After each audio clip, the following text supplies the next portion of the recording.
All right. I promise you that what I am about to explain works way better than you think it's going to after hearing me explain it. So just wait and see some games. So this is an infinite turns deck, and the way in which we assemble infinite turns is you get Gideon of the Trials in play with an emblem that says you can't lose the game. Then you can take an extra turn with Chance for Glory, and then with Chance for Glory and 2 copies of Vadrok, plus a Callous Dismissal, you take infinite turns. So you mutate Vadrok onto a token or something you have in play, and cast Chance for Glory from your graveyard, taking a turn. Then on the next turn that you're taking, you mutate a second Vadrok onto your first Vadrok, which casts Chance for Glory again, and it casts Callous Dismissal, bouncing your 2 Vadroks back to your hand and creating you a token to mutate onto. So you then get to repeat that loop. You take a turn, you Rodan or Vadrok onto the token, cast Chance for Glory, take another turn, put Vadrok onto Vadrok, cast Chance for Glory, cast Callous Dismissal, bounce your Vadrok. So you just keep taking turns, and eventually you find a way with infinite turns to kill them. Now, how are we assembling this? So Search for Glory is one of the key cards in the deck to help us kind of tie the room together, because this finds us legendary cards. So this can find us Vadrok and Gideon. It also is flashbackable with Vadrok. So if you use this to find a Vadrok, you can then use your first Vadrok to go find another combo piece with the Search for Glory. We also have Narset, which can assemble different combo pieces. So this impulses to find non-creatures like these. It can also help us dig for Chance for Glory. So when you're looking for Chance for Glory as your missing combo piece, you'll often search for Narset to find it.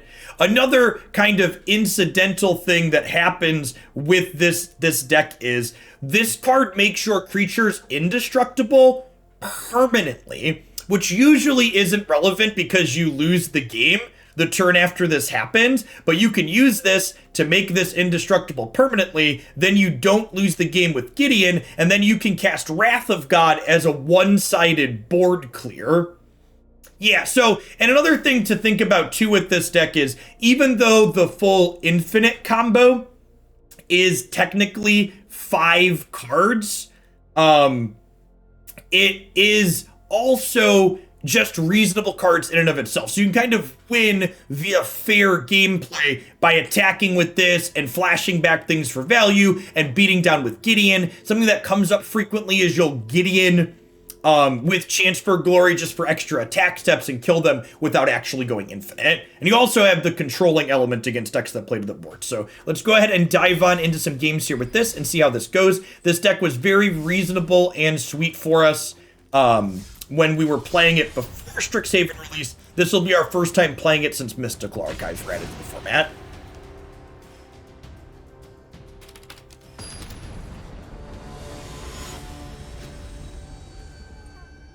So we played this 2 or 3 times before Strixhaven, and it was reasonable every time. The person that asked about my microphone, yeah, sometimes RTX voice doesn't like when I get a little pitchy and excited.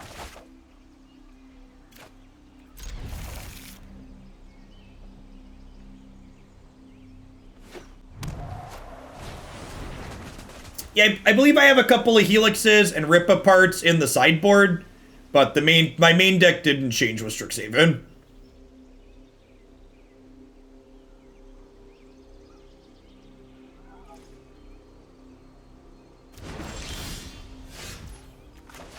Hey, look at that, chat. There's 3 combo pieces.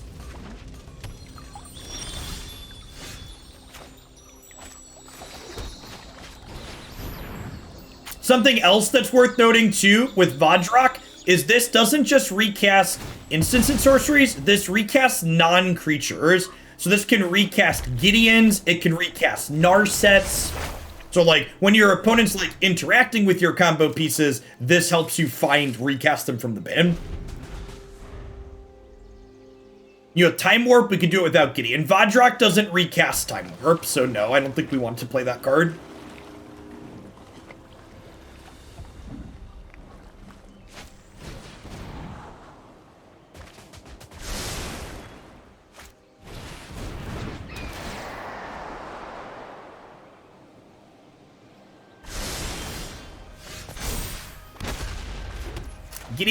Gideon also works nicely with Wrath of God, because Gideon bubbles one of their creatures, and that encourages them to play more creatures that then get swept away by our control elements.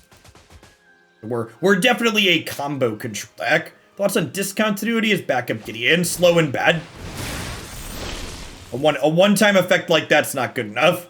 Adding cards like discontinuity also puts bad cards into my deck that just like aren't good outside of comboing, whereas this current deck the current cards that we're playing, like even this is pretty serviceable when we're not comboing. It generates tempo for us.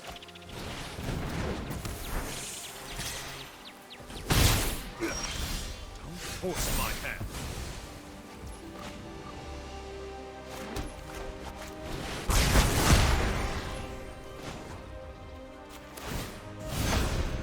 Save yourself and give up now. How does Gideon interact with Pact combo? They have to take Gideon off the board.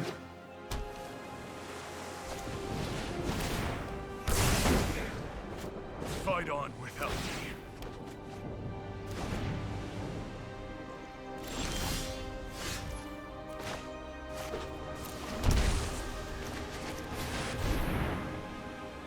Bye, friends. I'm gonna go ahead and try and get Gideon back up to 3 here. Is there room for iterations? I'm not sure what you mean by that. Me first. Like, is there room for me to, like, make improvements and changes to this deck? Yeah, there's always room to make improvements and changes to Magic decks. Yeah, I've got Helixes and Rip Aparts here, which are probably both pretty reasonable.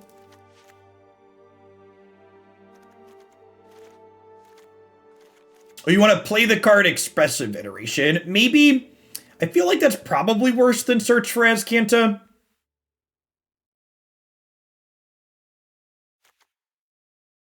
Like, again, like, this deck has a lot of combo pieces in it. So, like, whenever you're offering up suggestions, like, Search for Azcanta and Birth are kind of, like, the only flex slots I have in the main. I think you could try other things in there. But, like, we also have 2 basic planes in our deck, so, like, Expressive Iteration's kind of awkward with that. I like that Birth gives us more token things to mutate Vadrok onto, which is nice.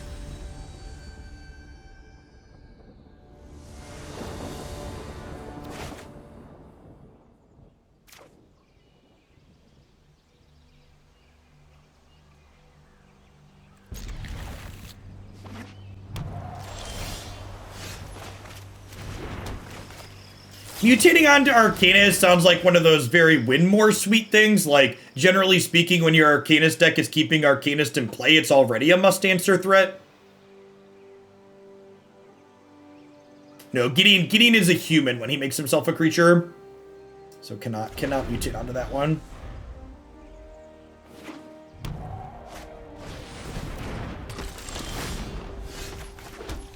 You are dismissed.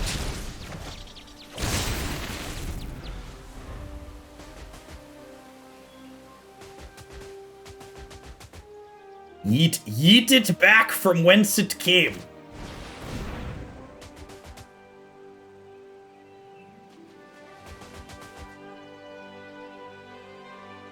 Humans can't mutate, we're already monsters. Big mood.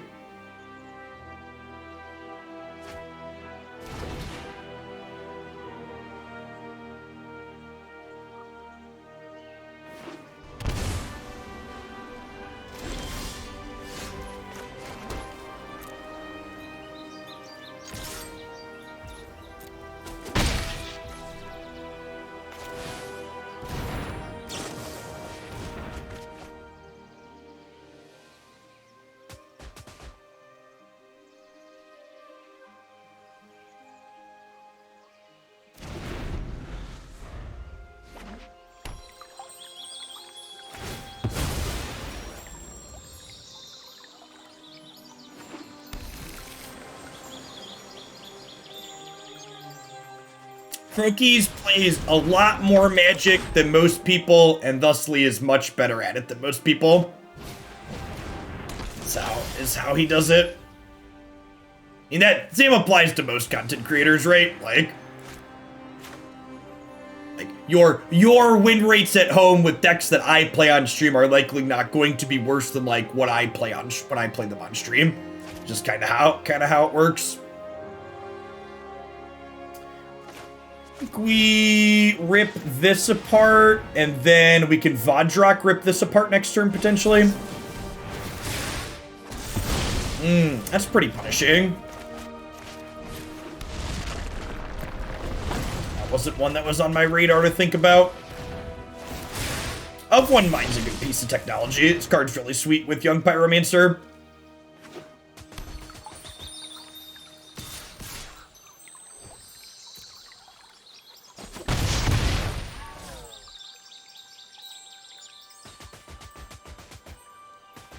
Yeah, these blue-red prowess decks have felt really good in the games that I've played. I'm a big fan of the green splash in them because Abundant Harvest is super powerful.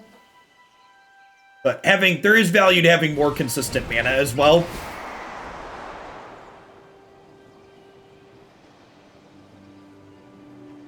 Third colors are not free in Historic like they are in a lot of other non-rotating formats, so...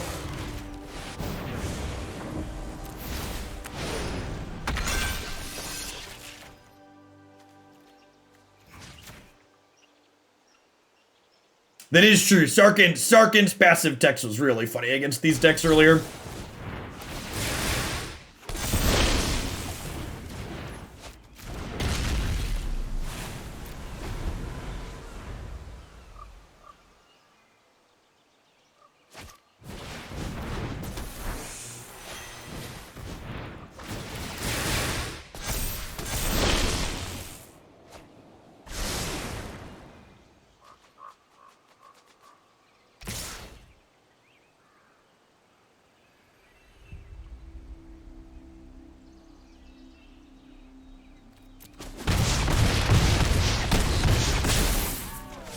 I want to lose this to a deal 2 or a deal 3.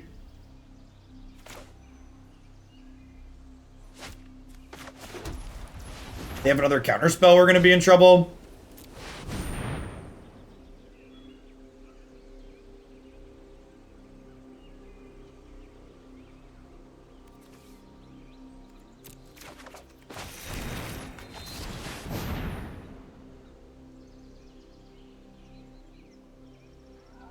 Feel like they have a Spell Pierce in a game.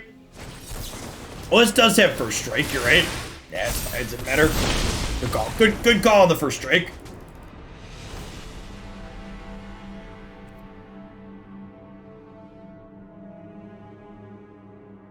Oh, yeah, the First Strike doesn't matter. I guess the blocking the 2-1 is safe.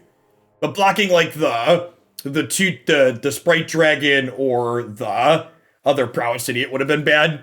Because of Soulscar Mage.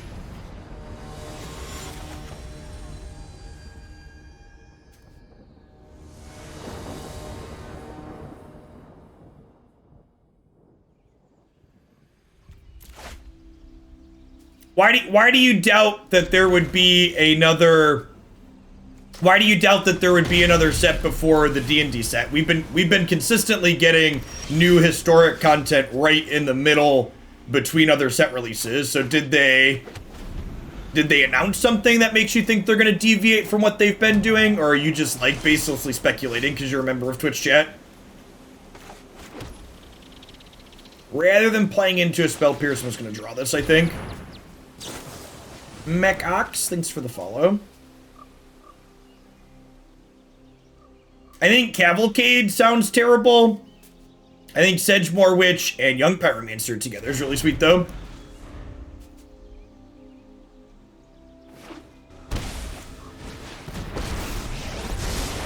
Mind and body should move in unison, like wind and wave.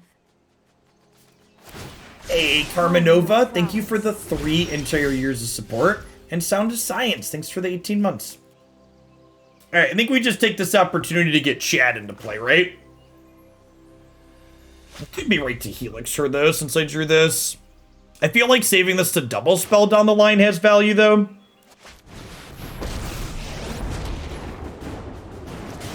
Virtue will always triumph. This ends now.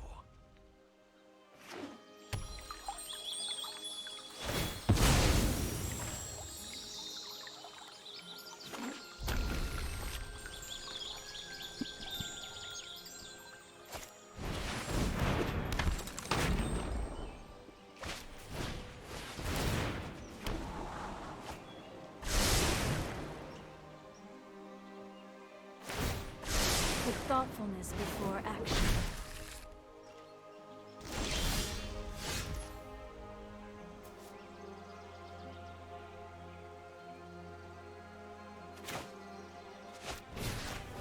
I'm gonna play around Spell Pierce here and start with this.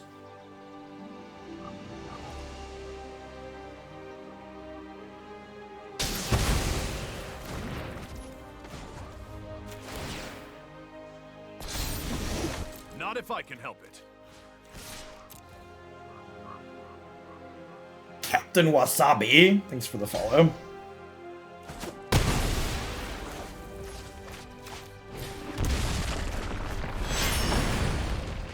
Orphanguard down here.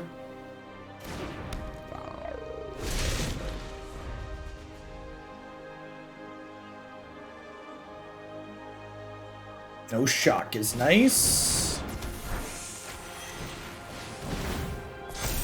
They have another spell here to kill Gideon. We could be a little bit sad, but I also get to, like, flash him back out of the graveyard, so I guess that's fine. Yeah, actually, it's completely fine if they can kill it.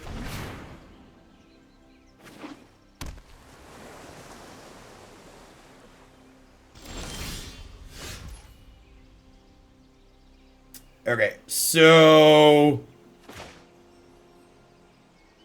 we go mutate this onto here.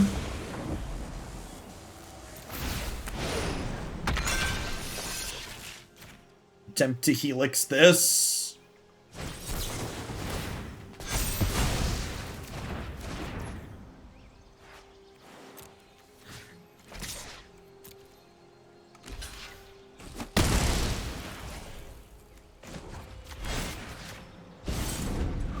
Let's do this one-on-one.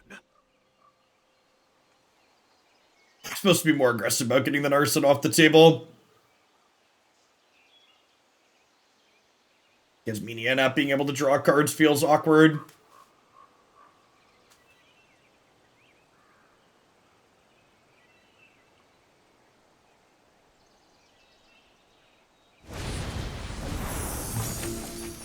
Got me.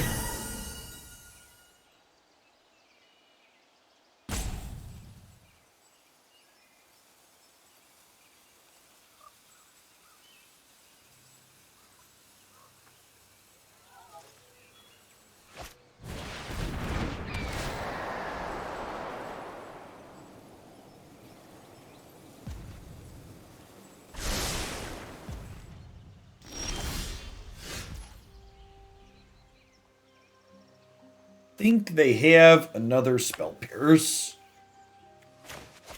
Oh.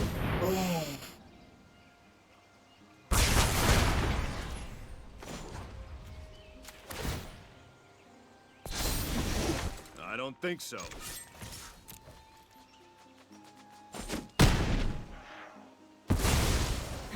You are a mighty warrior. I concede. End step brainstorm. What if they were holding, if they were holding something up there or not?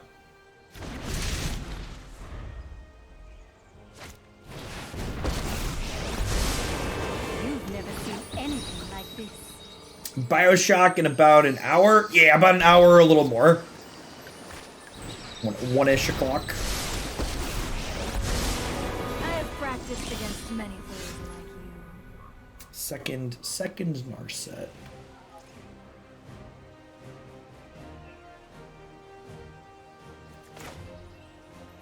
Let's start with this and see what we get. Those who cannot perceive are lucky for an open mind.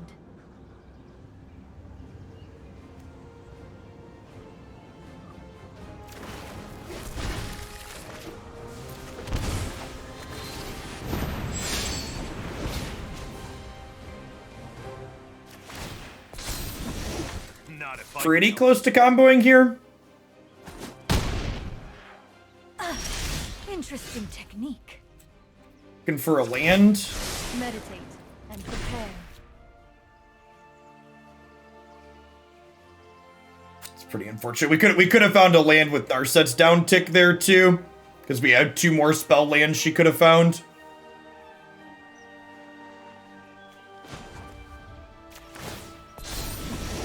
There with me.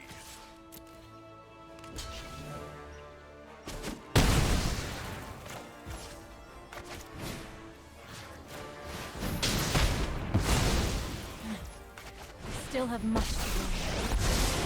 Impressive. Join my cause. Nice. I think I discard the Orphanguard at this point.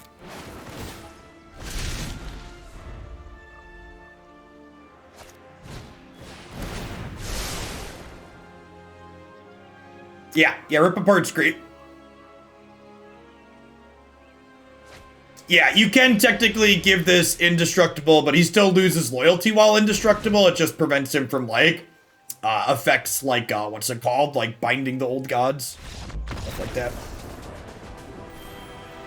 And that, like, this game's a good example of, like, how you can get ahead with Chance for Glory without full comboing, right?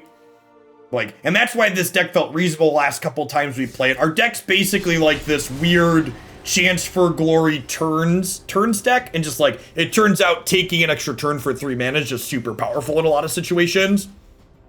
Especially when you have a threat that can flash it back.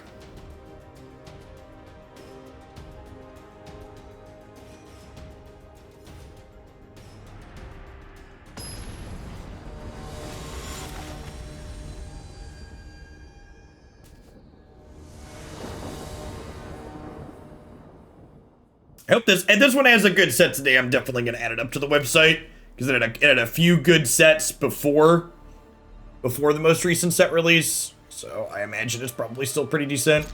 Seems fine.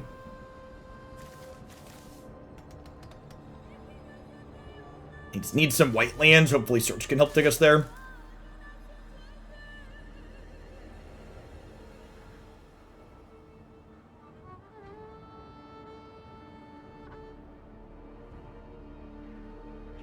I am Boots. Thanks for the tip.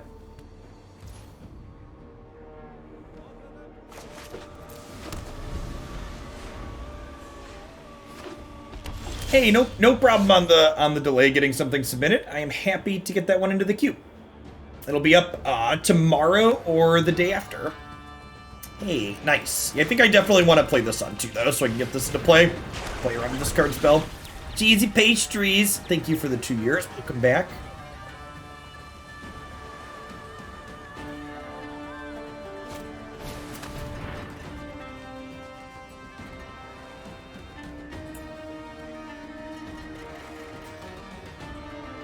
Hello, oldest son. It can't beat the other player out of empty stomach. I can't beat the other player on an empty stomach? You're right. Thanks for the food.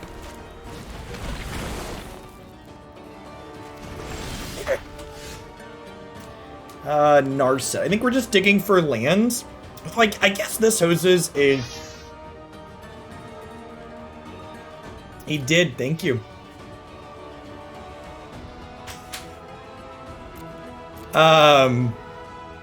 This is kind of good against Faithless Looting, but I also think I want to just try and flip this Azcanta over. Nice, this will be a Plains for later, so that's good. Yeah, Burger King has an Impossible Burger now.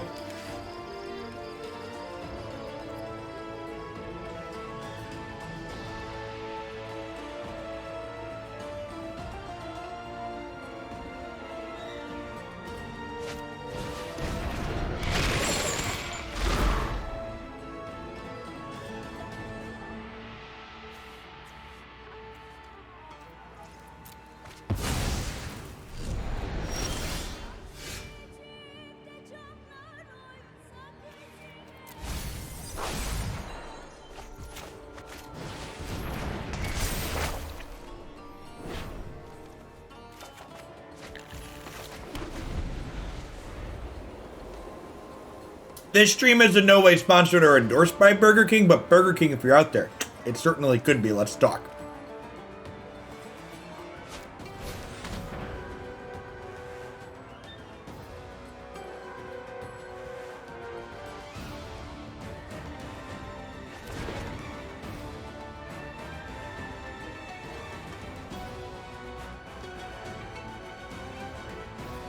Yeah, I've been a vegetarian for almost 15 years.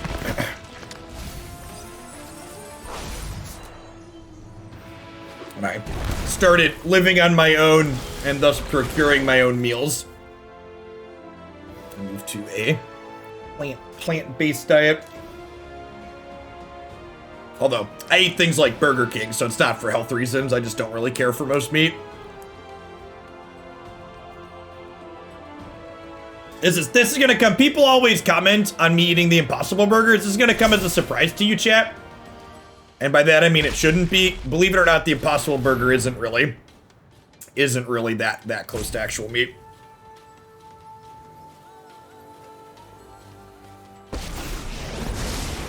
Listen up, and I'll teach you a trick or two. All right, I'm gonna mute and scrunch down some food real quick. Geniuses.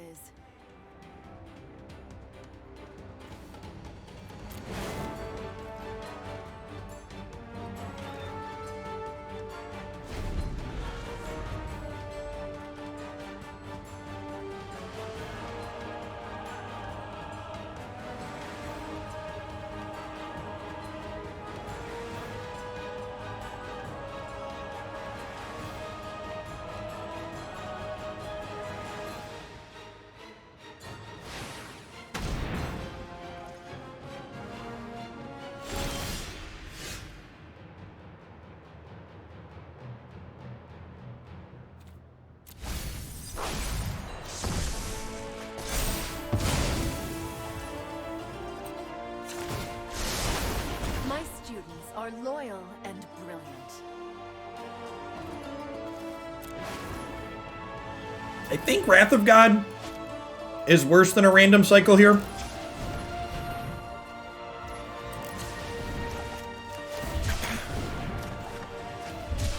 Ooh.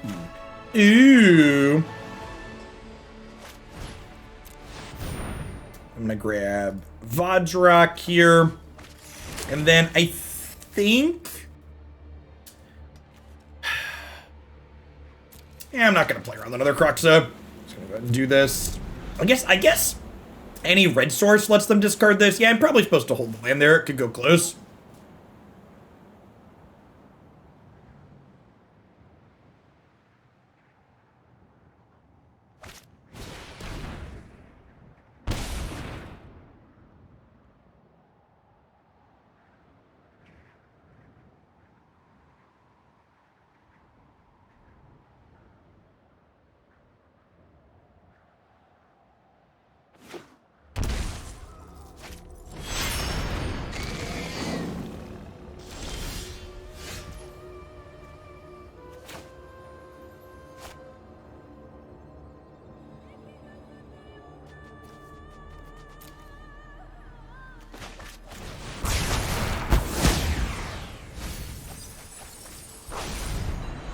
Actually, I'm probably supposed to attack for 4 first there.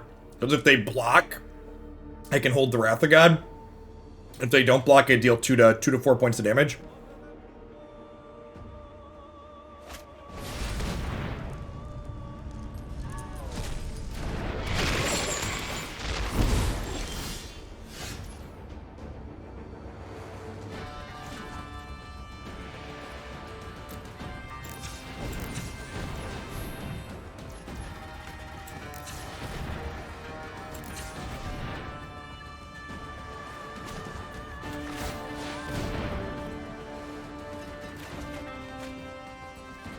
This is why I left 2 white up when we tapped.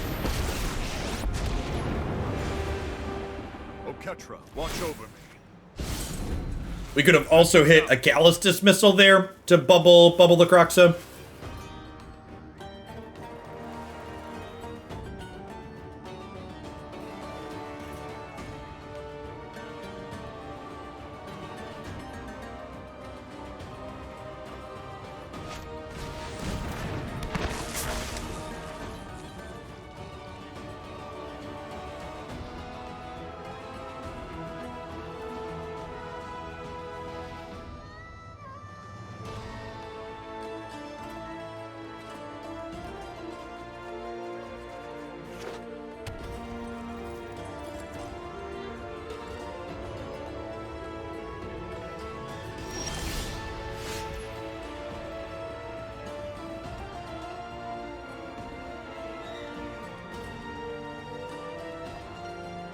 Huh? So they can Blood Chief's Thirst with Arcanus next turn. I lost my Ruinous Blast earlier this game. Search for Glory really not doing much here. I think I want to just activate Azcanta to start and see what we get. If we get a Callous Dismissal, we can tempo the Arcanist with it.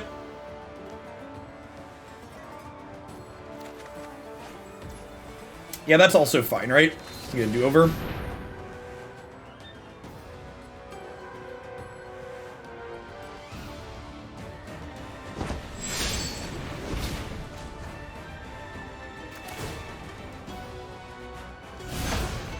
It's time to give up.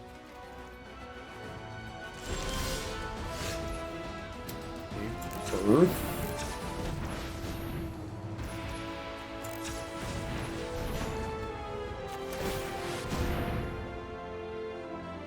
Gideon, Indestructible, Forever could be relevant here. That's a good catch. Yeah, could be the case. But actually, that's the wrong line because I need to be able to bubble Croxa this turn. So you're right, it could be relevant in this matchup, but it's the wrong play because I want to Emblem last turn and then I want to bubble Croxa this turn so it can't attack me down. And then I think I'm holding on to the planes to discard the Croxa.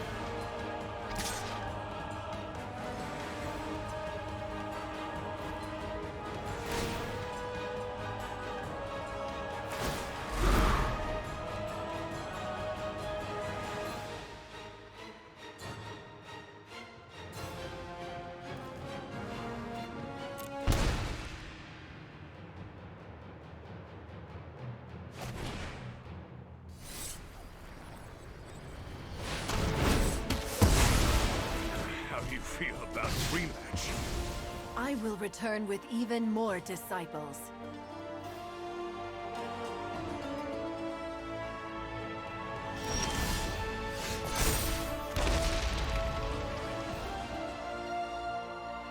Okay, so they have another Blood Chief's Thirst in their bin. I think Dead Guy Ale's the better deck of those two, Durka, but the Planeswalker deck was sweet.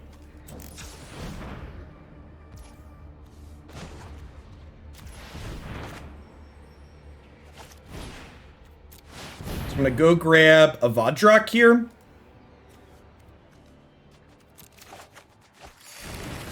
And then Vadrok can mutate onto here.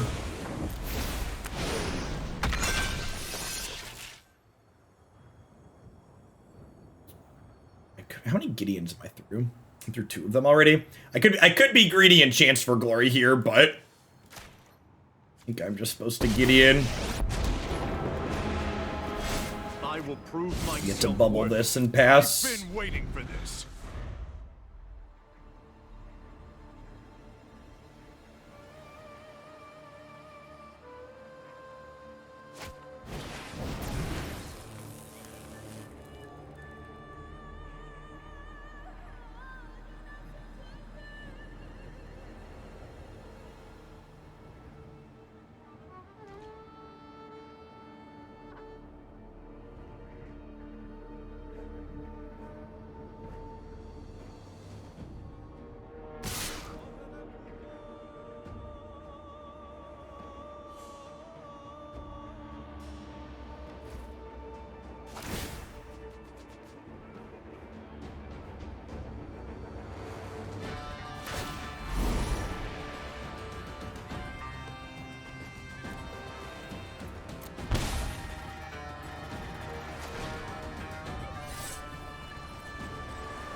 to be fair, claim the Firstborn isn't an argument for putting Bolt into the format. It's an argument for taking Claim out of it.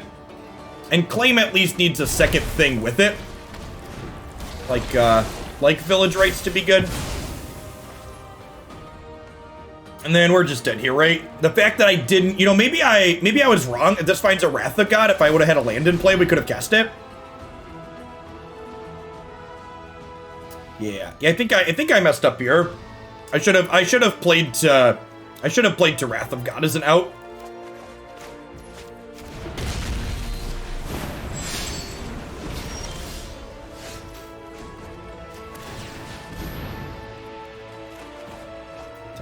Technically not dead yet. This is a plane worth saving. It's just you and me. Might have been able to win this game if I put that land into play instead of discarding it and holding the Kasmina.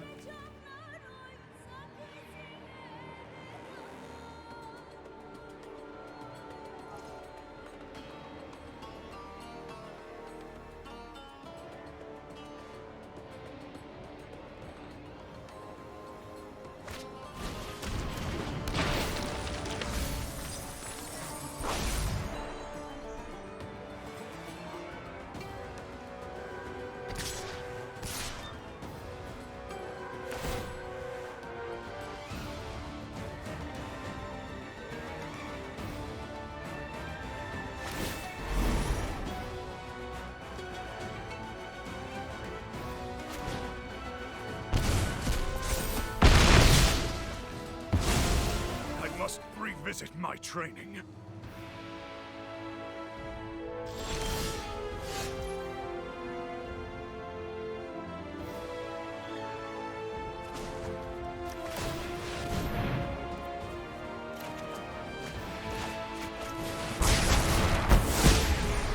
Man, I will say this. I made some mistakes this game, but I'm definitely sold on these search for Azcantas. I messed up a little bit, and Azcanta is just like trying to keep us kicking and screaming inside of this game. Do we play her because she's an extra mutate target for Vadrok? I mean, yes, but also we play her because, like, it's literally a zero downside inclusion. Like, we're not giving anything up that this deck wants to play in order to play this as a companion. So, like, if there was, like, a really good card that this locked us out of, we'd probably do that instead, but, like, it's actually just a free roll.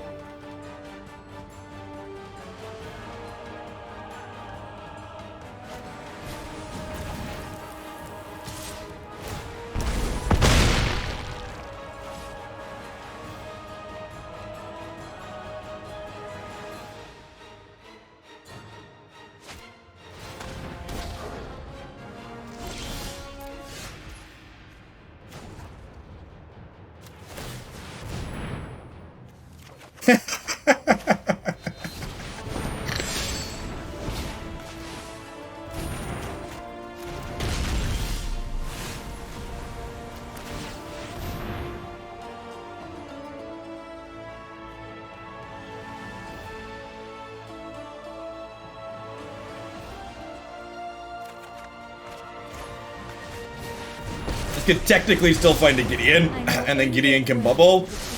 Just the trick for this. Oh, we're still gonna die, right? We have a deck list for what the opponent's playing. Now, the opponent's archetype with Death Shadow isn't really an established list, Nicol Bolas.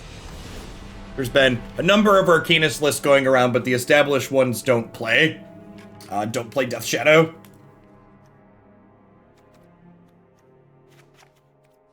Birth seems pretty mediocre against their not aggressive deck. Couple of Helixes sound fine for killing Arcanists. I think I'm pretty happy with the rest of our list, though. I made some slightly better decisions that game. I think we potentially win it.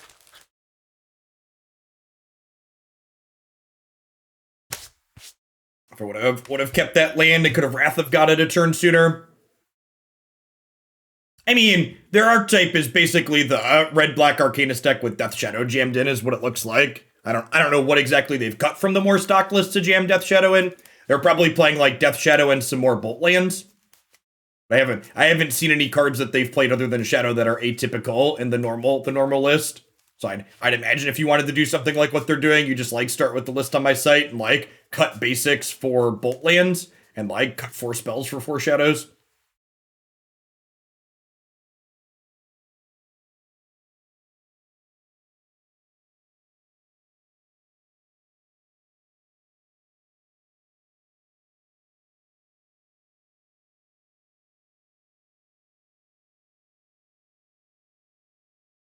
Oh, I had the Gideon emblem technically. Yeah, that's true. I could have discarded. I was thinking the Kroxa hit me for 6, but you're right. With the Gideon emblem, it would have had to attack the Gideon, right?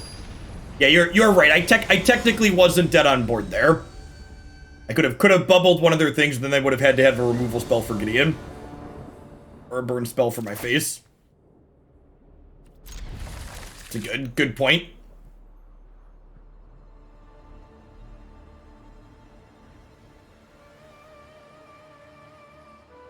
There were a few slops that game. This deck's got a lot of sequences and permutations in it, which is one of the reasons why I really liked it last season when we were playing it.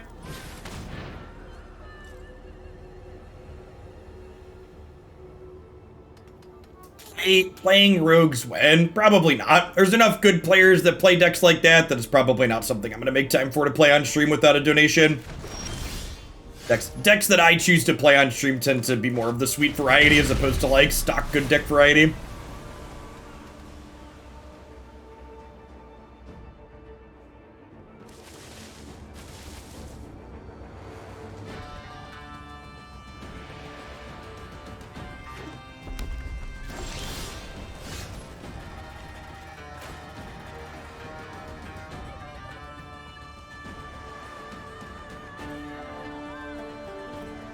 So why do you think I need Graveyard Hate? Do you think my deck is bad against the current Graveyard decks in the format? Because I'd argue that first game actually tells me the opposite if you want to be results-based, Silverberg.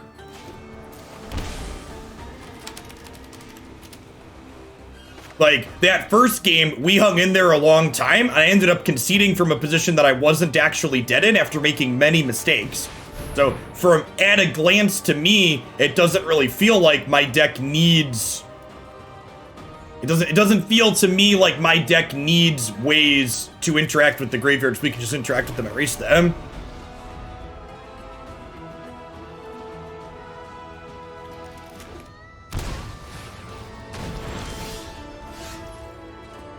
I'm just gonna cast Explore here.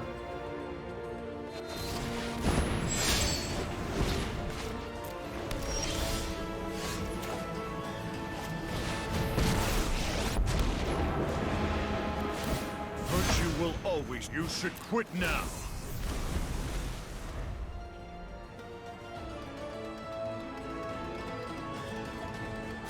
Now I'm gonna fill in all the sweet decks up there before I fill in something like Rogue's Polo.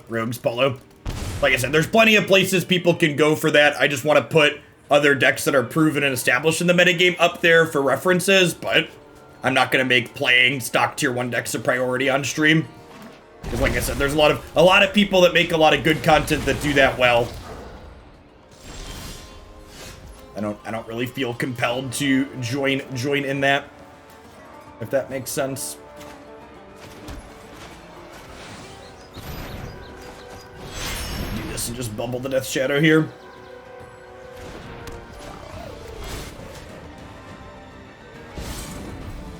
I've been waiting for this.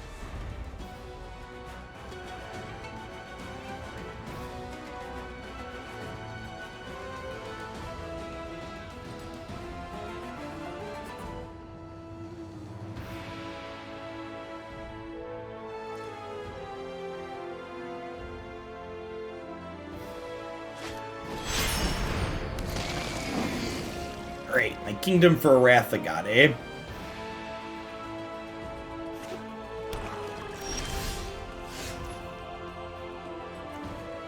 Four cards in the bin.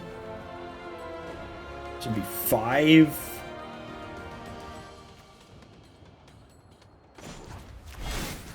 Let's bubble this in case they can hurt themselves. I'm gonna offer the trade with the Orphanguard here. Have to get through me first.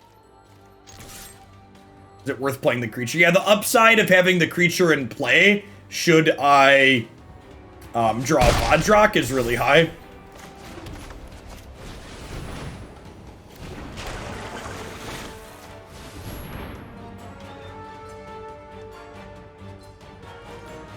Hey, nice Mace stun. Thanks for the 22 months. Welcome back. There's also value, like I said, in just playing this out because of their potential thought seeds. Getting more things in play is good. Should I draw Vadrok? Slims, thanks for the follow. Good afternoon.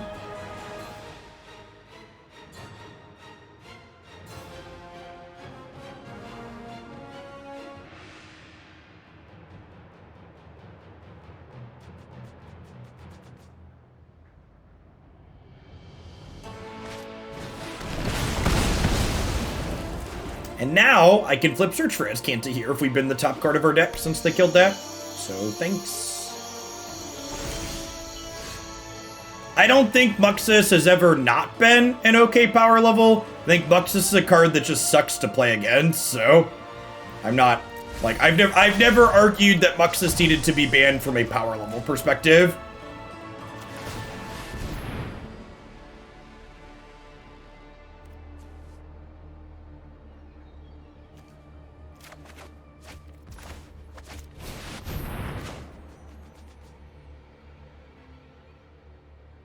Oh, you know what? I missed an opportunity to make Gideon indestructible. I should have drawn that Chance for Glory, made this a creature, and then cycled it while it was a creature. Yeah, I couldn't have attacked in with it. In my head, I was like, oh, that's just wasting time. But the upside of making this indestructible against their deck with Destroy effects is actually relevant. So again, Chance for Glory makes your things indestructible permanently. So if I would have done that, I could have made this indestructible permanently. Which would have been relevant here, potentially. They have things like Noxious Grasp, and we know they have Bloodchief's Thirst. Again, just like, there's so many, like, small interactions like that in this deck, where, like, if you haven't played it a bunch, they're very easy to miss.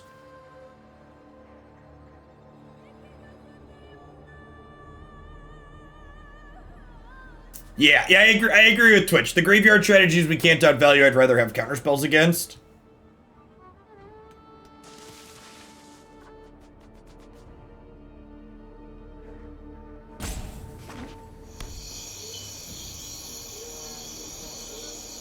Azcanta looking potentially great again here.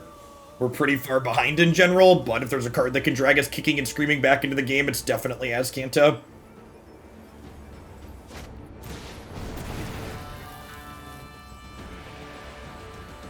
This card is so good. It's unreasonably so.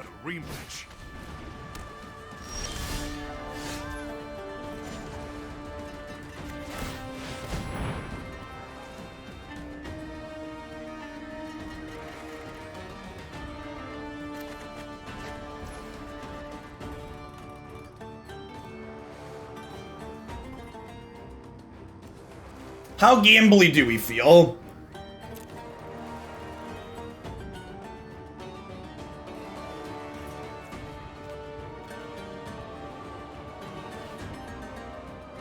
I'm only through one Gideon.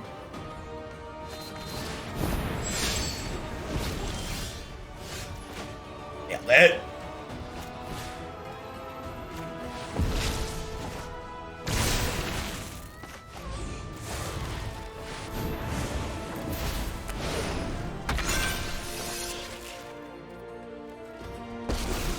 Easy game. Virtue will always triumph. That's enough.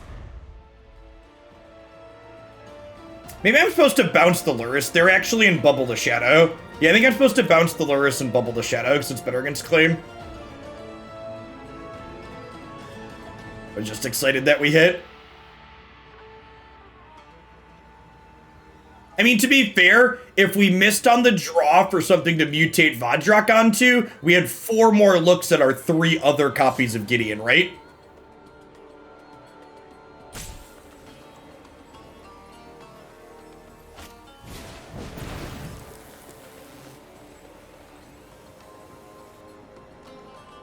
Maybe I'm supposed to mutate this underneath. I have let all of you down. Have another village rights here? I assume so. And even if they have village rights here, we're not just out of it because there's still a bunch of Wrathagons in my deck. It's like... Or do they not have it? Were they just killing Gideon? Okay.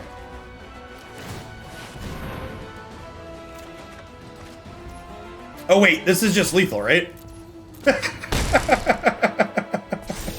Alright, sorry. I was distracted. I forgot what life total they were at. Alright, on to the next.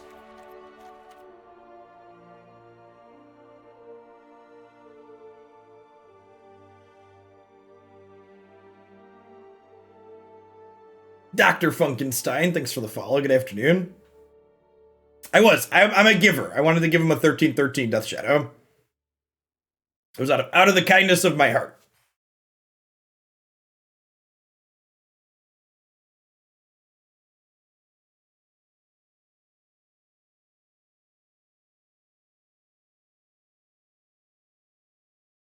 This deck's so sweet. This format is sweet. Just like the number of things like this that you can do that are reasonable and awesome. For one, thanks for 11 months. Good afternoon. Spin Rad, thanks for the follow. Welcome to Oglandia. BT dubs for folks that are new. If you enjoy playing in tournament Magic, this weekend, Saturday, we are having our next Hoglandia Open Series tournament here on the channel. It's going to be a historic tournament with full coverage, so even if you can't play or don't want to play, be sure to tune in on Saturday for coverage of that. Jim Davis will be joining me as my co-commentator. If you haven't seen one of our tournaments before, you can check out past broadcasts on my website there. We pride ourselves on little downtime, though. Our last Hoglandia Open had almost 80% of our stream uptime covering new matches of Magic the Gathering without ads or replays.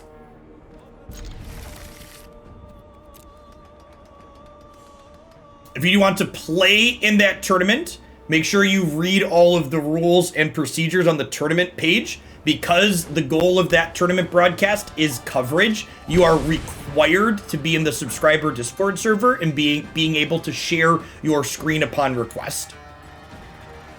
The penalty for not being appropriately in the subs Discord server and being able to share your screen is being dropped from the event, regardless of what your record is. Which, fun fact, shoutouts to Hoglandia. We've run like 7 or 8 of these tournaments, and I've never had to DQ someone for not following the directions. So, thank you all for being capable adults who join and play in the tournaments. Is this a build around or a viewer submission? This was originally a viewer submission. It's really sweet. We've tuned and changed some things since then, but the core idea of this deck came from a viewer at home. It's great. Even if we can't read, at least we can hear. Yep. Any advice on getting better at sideboarding? Yeah, the #1 way to get better at sideboarding is practice while you're not in a match. Do I have a link to that? Sideboard. Is this the video I'm thinking it is? Just building sideboards 101. Yeah, watch that video. That video explains what I think is the best process for getting better at building sideboards. Yeah, we technically have a 256 player cap on the Hoglandia Opens, but usually we have like 120 or 130 people. So you need to sign up. I think it's at least 15 minutes in advance is the cutoff, but yeah, you could definitely sign up the morning of. I think we actually just want to land tier. I think I want to cast my Planeswalker next turn.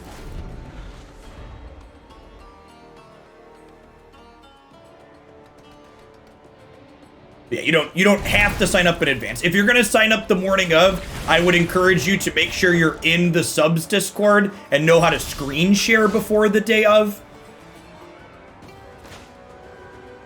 Just to have those, cross those I's and dot those T's. I'm brilliant, so do hone your control.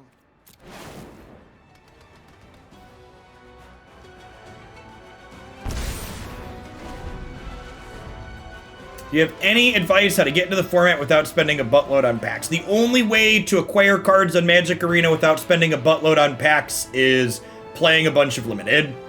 So if you're good at limited, it's the most economical way to acquire cards.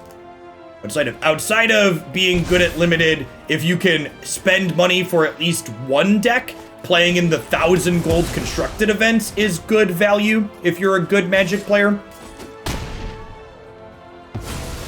My schemes are ruined. Do I want to cast Explore here? I don't think so. I'm just gonna do this and bubble the shadow. Defend yourself. How do you ensure, how much to ensure you get a feature match if you enter? Let's say $50. I'll make sure you're the round 1 feature.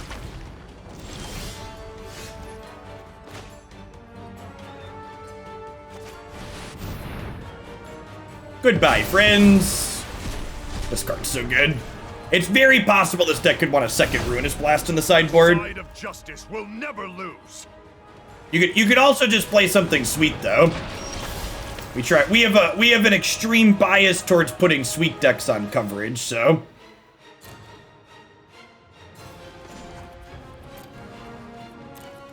Chief's Thirst in there. So we'll go ahead and do this.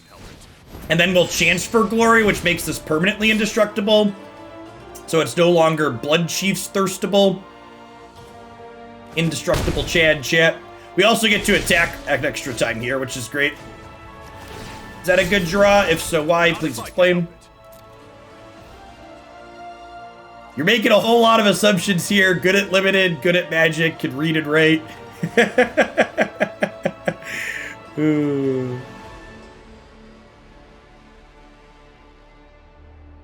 If you bring Maze's End to the tournament and you have won a match, you will definitely be a feature match. I won't guarantee you a feature match before you win a match, but if you show up with Maze's End and you win at least a match, we will put you on camera.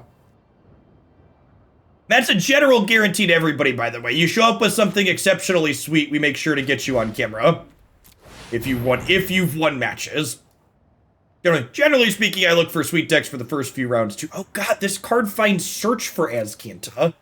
Holy crap. Alright, well that's definitely what I want.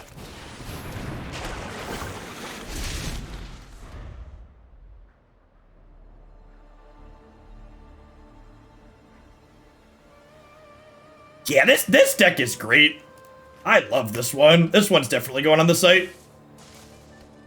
We won a lot with this deck the last 2 times we played it before Strixhaven dropped. We just had so many, like, you look at this deck list and there's no good new Strixhaven cards in this deck. So, like, I haven't had a chance to get back to this one on stream because we've been focusing on new cards so much. But, like, yeah, it's still this one's still a banger.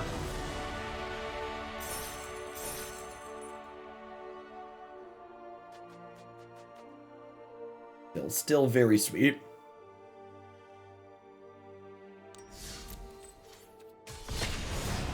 Let's do 1 or 2 more with this one before we wrap up on Magic for the day. For folks who are getting used to my new schedule, my plan is to do about 5 hours of Magic every single day to start the stream, focusing on Historic. We'll do 3 or 4 decks like we did today. And then for the last couple hours of my stream, I'm gonna be doing variety stuff.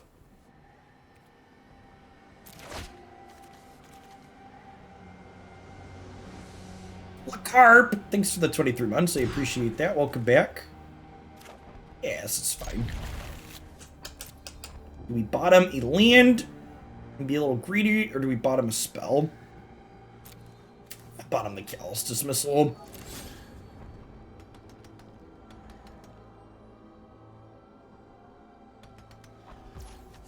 We're going to be starting Bioshock 1 for the last couple of hours of the stream today. Nah, I appreciate the offer, Deebs, but I can't run super late today because I've got, my kids have a scout meeting tonight that I don't want to cut into with being live, and I want to start Bioshock today.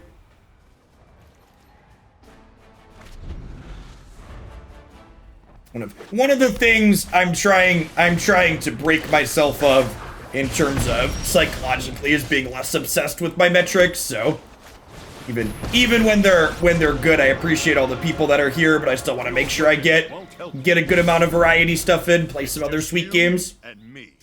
Magic's great and Historic's fun, but I think I'd definitely burn out doing 8+ hours of Historic every single day.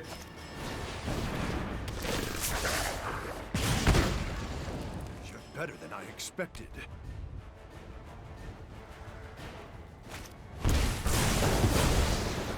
Retreat.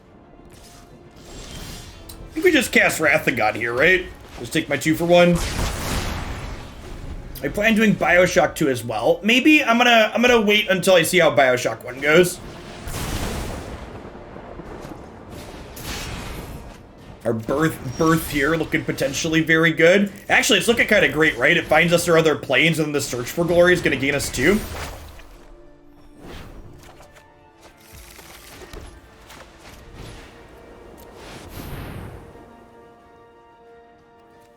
And then this is gonna make us something to mutate onto next turn.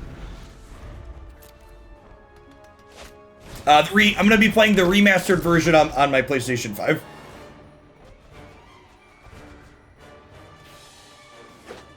Chain RXN, thanks for the 15 months. Welcome back.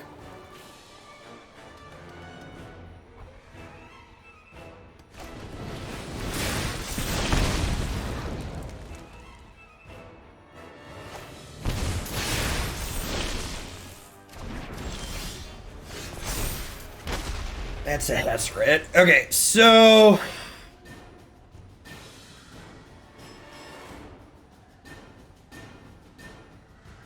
if I Gideon here, they just get to kill it with Hazoret next turn.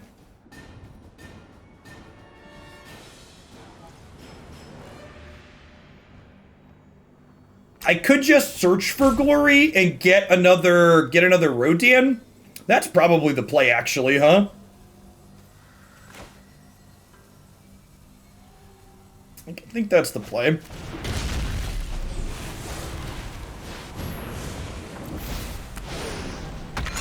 So, in my youth, I was definitely more of a PC gamer than anything. But as I've become an old man, if I play any non-card game for an extended period with a keyboard and mouse, my hands are very sore afterwards. The gamepad is much more ergonomic in that respect.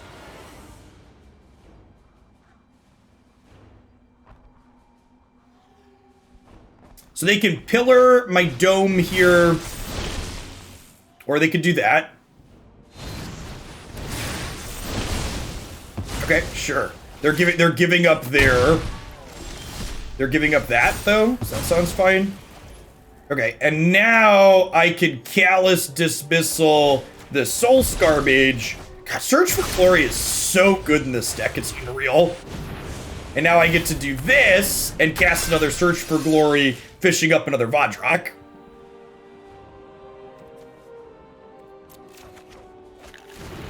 Honestly, I think I want the 7th land at this point.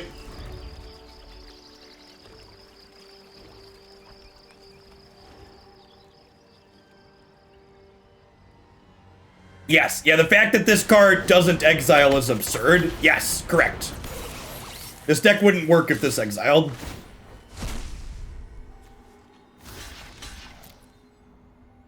Are we infinite? Not... Yes. Yes, we are, actually. We are infinite? I think we're infinite, right? Because we get to mutate. Yes, we have assembled the combo. And I would have assembled it without this. But this definitely doesn't hurt. So again, for those that weren't here earlier, how the combo works now is I'm gonna start by attacking. And then this Vadrok will go on this Vadrok, and it will take an extra turn, plus bounce our pile back to the hand. And then we'll have an extra turn and a 1/1 token, and we'll be able to mutate onto that token to take another turn, and we don't lose the game because we have this Gideon. And our deck is weird enough that our opponent doesn't realize that we're infinite at this point.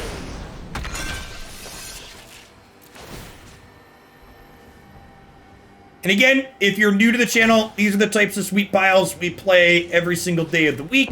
I've also got a wonderful website with a ton of sweet decks up on it you should check out as well.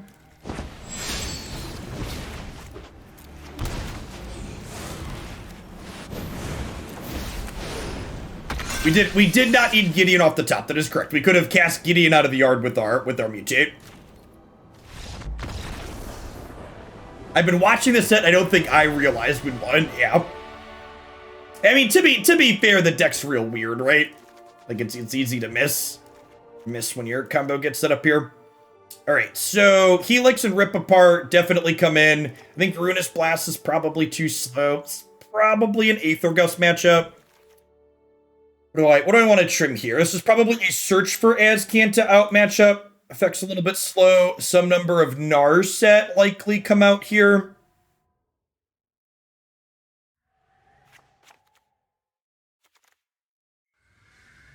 Yeah, this is really the piece that ties the whole puzzle together. The fact that you can like use this to grab your combo piece and then your combo piece grabs more combo pieces adds the sickening layer of consistency to our deck that like looks like a mess at a glance.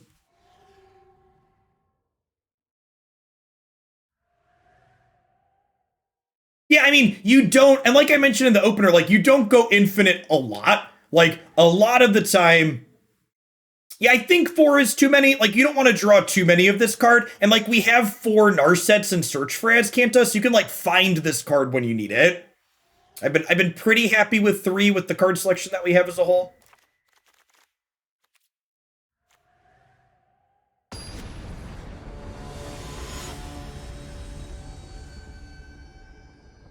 Hey, thanks for the follows, as of Twitch and Melissa. Good afternoon.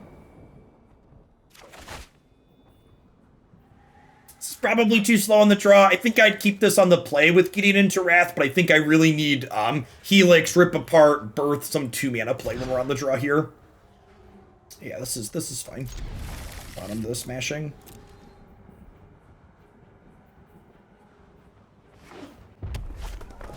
Yeah, unlike a lot of, like, normally when someone shows you, like, a 4 or 5 card combo in Magic, you just write it off because, like, 3 or 4 of the cards in the combo are just, like, unplayable piles of garbage. But, like, this is, like, the worst card in our combo, right? From, like, a card quality perspective. And, like, even this is, like, pretty serviceable as a tempo card in a lot of spots.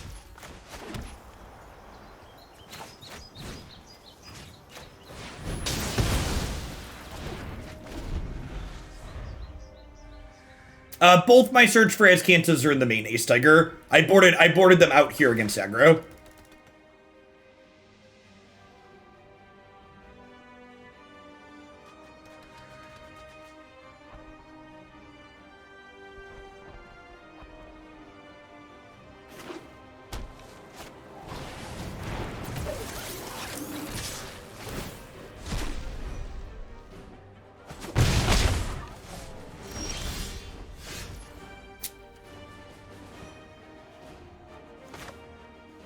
I think I actually want to tempo the Soulscar Mage here. And then I can play this tapped, and then next turn we can go Birth Plains into second spell.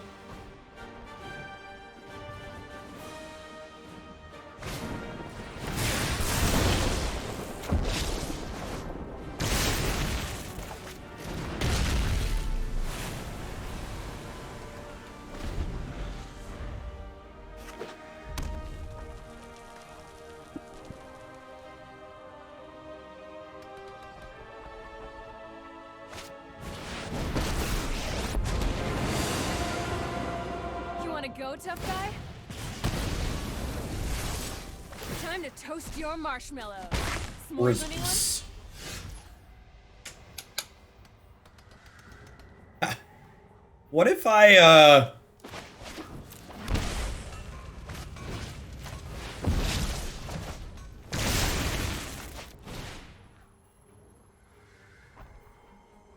Oh, I guess this technically only gives me 1. That's my fear. I was thinking I'd have 2 1/1s, but that's not how a mass works. Okay, they are much bigger than I was expecting them to be. Does that change how I want to be sideboarded for game 2? It might. It might. I think we're dead here. I guess I could peel Vadrok.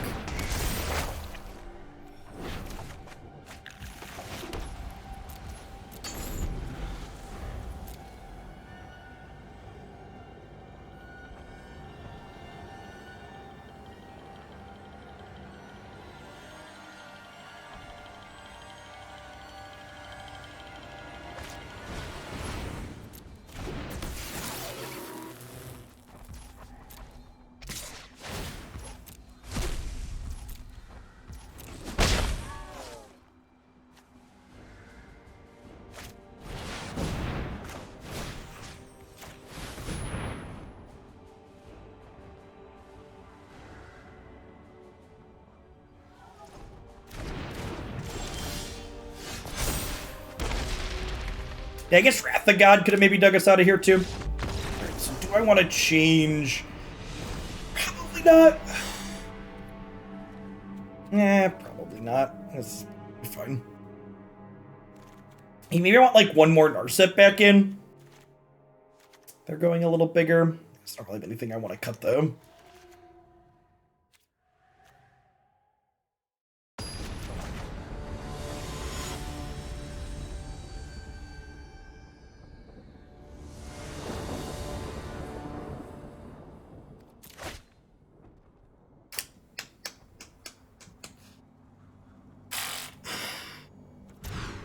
I think that one's got to go back.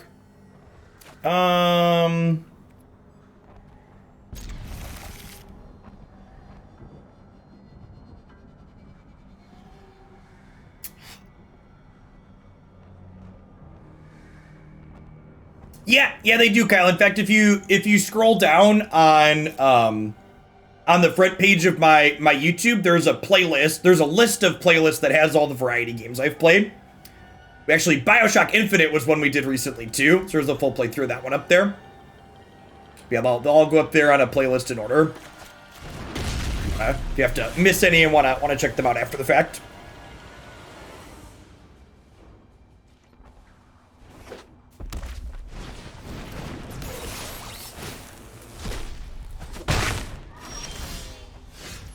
Sweet. Land that doesn't bolt me is great here. I think I'm just helixing this.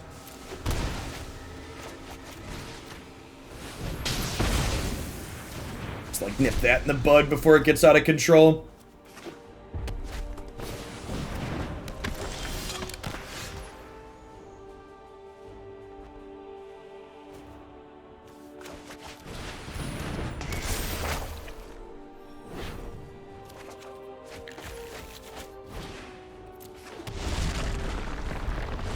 Little punish for burning the Helix, maybe.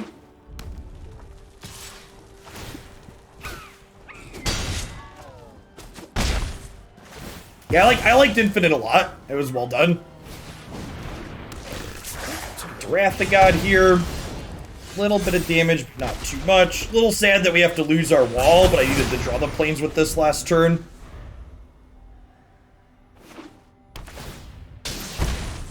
Chandra here, we could be in trouble. No play, eh?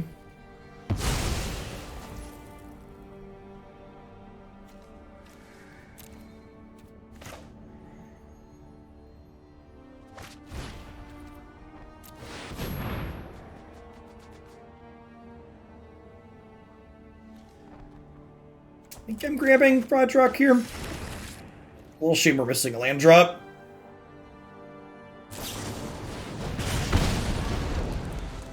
Yeah, feels like Glorybringer if they didn't have no, just nothing, eh? Exciting. Definitely get a plus Gideon right away here. I don't want to emblem him and then lose him to a Show me what you can do. Lose him to a deal 3. It was a pretty aggressive Lightning Strike. This deck would be, yeah, if this was an instant, like, man. This deck's, like, already pretty good. This is already decently tempo-y.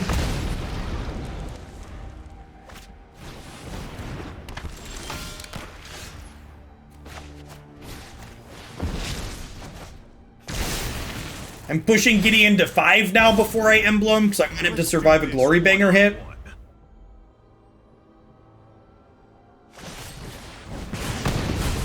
Wow, super punished.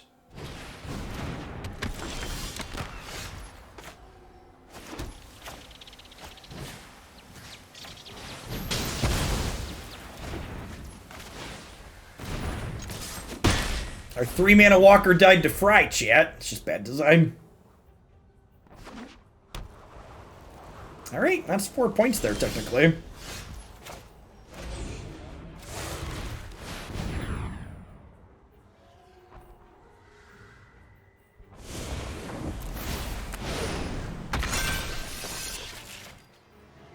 I'm gonna run back the search for a search here, or search for Vadrok.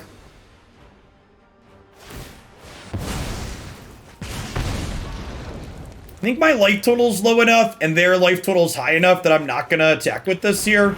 I don't think dealing 4 is especially relevant. I'd prefer not to take 2 from a haste creature.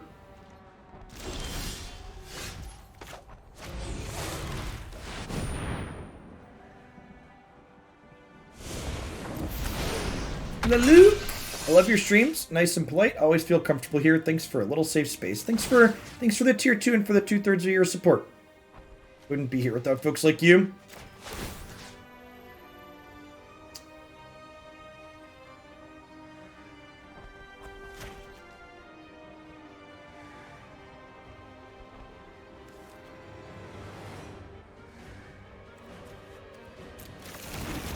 Yo, dog. I heard you like Rodans, so I got you Rodans to get you more Rodans. I'm gonna go ahead and just emblem Gideon to start now. It's kind of like gaining 3 in a roundabout way. Let's finish this. My opinion on the first 100 days of Biden. Biden has exceeded my expectations on most issues. While he hasn't done everything that I'd like or would like to have happened, and he's made some decisions I definitely disagree with, if you would have asked me what my expectations were for him during the primary, he would have beaten those expectations by a country mile by now. I am glad I was wrong about what I expected from him.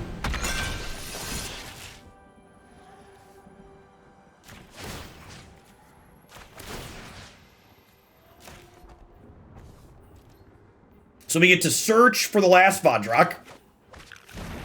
And then we get to put this into play.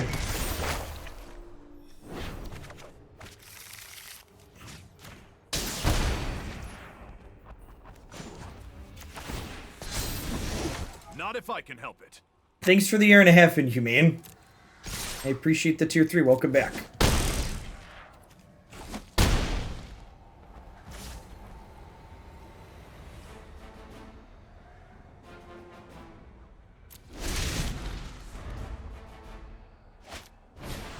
Yeah, I think we're solid in garbage time at this point. The value train has left the station.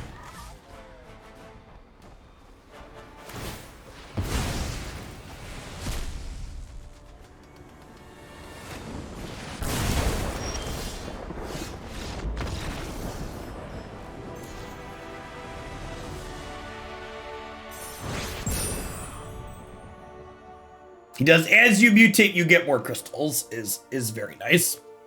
Very, very nice.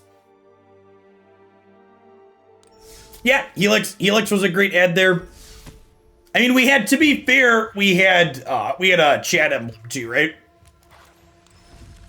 Yeah, this one's definitely going up on the website. I almost threw it up there preemptively, but we just hadn't had a chance to play it since the most recent set release, and I wanted to get a chance to play it. There really aren't new cards for this deck. Like I said, I've got a couple of Helix and a couple of Rip-Aparts in the sideboard. And I think that I'm happy with just those. I don't really think any of the new cards really fit well into the main deck of this. Things like Time Warp don't work well because you can't flash them back with this. I don't really think Brainstorm or Faithless Looting are better than any of the card selection we're already playing. This was the first time we've played with Search for Azcanta and Birth in this archetype. We hadn't played with these 2 cards last time, and I was super impressed with both of these cards. Search for Azcanta especially just like picked multiple games up on its back and carried us across the finish line. So the problem with something like Prismari Command is that, like, you look at my deck here, and even if you consider this a 4-drop when we're mutating it, I already just have so many 3s in this deck, and none of these 3s are optional. Like, you have to have 4 of each of these. This you could arguably want 4 of. I like 26 lands. One thing I don't think I commented on in that set is that the reason why I'm playing Seagate Restoration in this deck is I wanted 3 lands that Narset can impulse into. And I couldn't afford another Shatterskull Smashing because I needed more blue lands in the mana base. So this is a blue source to help us cast our blue spells. It's also a land, like we should do this. Oh, that's a good catch. It is strictly correct to split Wrath of God with Day of Judgment. So yeah, that's the change we should make. I appreciate you pointing that out. So if you're playing this archetype in the strictly optimal sense, you should have 2 Day of Judgments and 2 Wraths, because Meddling Mage and Silverquill Silencer are technically cards. Yeah, if you have something like Tamiyo, there's a reason to play 4 Wraths, but yeah, in general, unless you have something that cares about you naming a specific card, hedging your opponent being able to name your cards to punish you is correct with Wrath of God and Day of Judgment. Yeah, I don't know, I could see a second blast, but at the same time, my gut says the matchups that are hard are probably not Ruinous Blast matchups, and like we can tutor up this one with these, like this finds this, so one is probably fine. As you can kind of see from the sideboard, we've got like these 6 counter spells here, so like the controlling decks where your Wrath of Gods aren't good, you get to bring in like Pact of Negations and Spell Pierces, because remember, Pact of Negation says you lose the game. Well, if you have a Gideon emblem, you just don't have to pay for this. That's just like a 0 mana counter spell. So this is like our anti-control, anti-combo game plan, and we have a couple of extra planeswalkers in here for the control matchup as well to grind some extra value. Delta Guru, thank you for the 2 months. I appreciate you re-up and welcome back. You'd be like me and run Shatter because of wild cards. Yeah. And honestly, Shatter's not strictly worse in this deck, because Shatter, if you Shatter while you have Gideon in play or you have Rodan, you get to draw a card. So like, honestly, there could be an argument that Shatter's even optimal in this deck because it can trip you in a lot of situations. With Birth, I think a Yorion build this deck's not interesting. You're not really gaining a lot of value from Yorion, and I think I just want the consistency to be able to find my stuff. So I think adding Yorion, like we're also already playing a companion, and this being a 3 mana companion to mutate onto is like frequently very good. So thanks for the Prime Chewy, I appreciate you. All right, any rate, I appreciate everybody hanging out. That's gonna wrap up on Magic for today. I'm gonna fire up the PlayStation. We're gonna be starting the BioShock 1 remaster here this afternoon.